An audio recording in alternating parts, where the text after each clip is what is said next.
Hello বন্ধুরা, কেমন আছো? আশা করি ভালো আছো। তো চলে আসলাম আজকে একটা ফালতু ব্লগ নিয়ে, একটা সুন্দর একটা ব্লগ নিয়ে, মজাদার ব্লগ নিয়ে। আশা করি সবাইকে ভালো লাগবে। তো ভিডিওটা দেখো, ঠিক আছে? তো বেশি কথা না বলে চলো ভিডিওটা এখান থেকেই শুরু করা যাক। এটা হচ্ছে আমাদের এয়ারপোর্ট, ঠিক আছে? এয়ারপোর্ট, এখানে বড় বড় এরোপ্লেন ল্যান্ডিং হয়, ঠিক আছে? ল্যান্ড হয়, ঠিক আছে? ওই যে দেখো একটা এরোপ্লেন ল্যান্ডিং হচ্ছে, দেখতে পাচ্ছ তোমরা? দেখতে পাচ্ছ না? জুম করে একটু দাঁড়াও। ওই যে উপরে দেখতে পাচ্ছ, এটা হচ্ছে এরোপ্লেন ল্যান্ডিং করছে এখানে এই জায়গায়, ঠিক এই জায়গায় ল্যান্ড করে, ঠিক আছে? অপেক্ষা ছিল, সে চলে আসছে আমাদের পাইলট। এই যে যাচ্ছে এখনই পাইলট।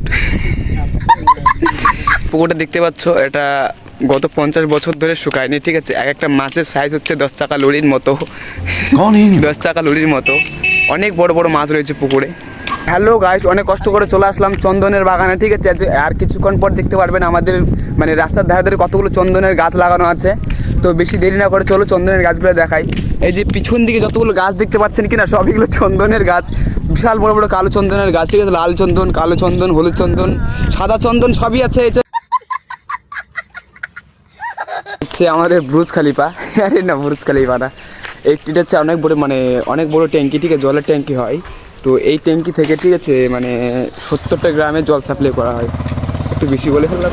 ফুরসত মে নিকাল। তো হ্যালো গাইস, ভিডিওটা কেমন লাগলো কমেন্ট করে অবশ্যই জানাবে। কমেন্ট করতে ভুলবে না, আর একটা তো লাইক হওয়া দরকার, ঠিক আছে? তো বেশি কথা বলবো না, ভিডিওটা এখান থেকে শেষ করলাম। দেখা হচ্ছে পরের ভিডিওতে। তো বাকি সবাই ভালো থেকো, সুস্থ থেকো। দেখা হচ্ছে পরের ভিডিওতে। Bye bye.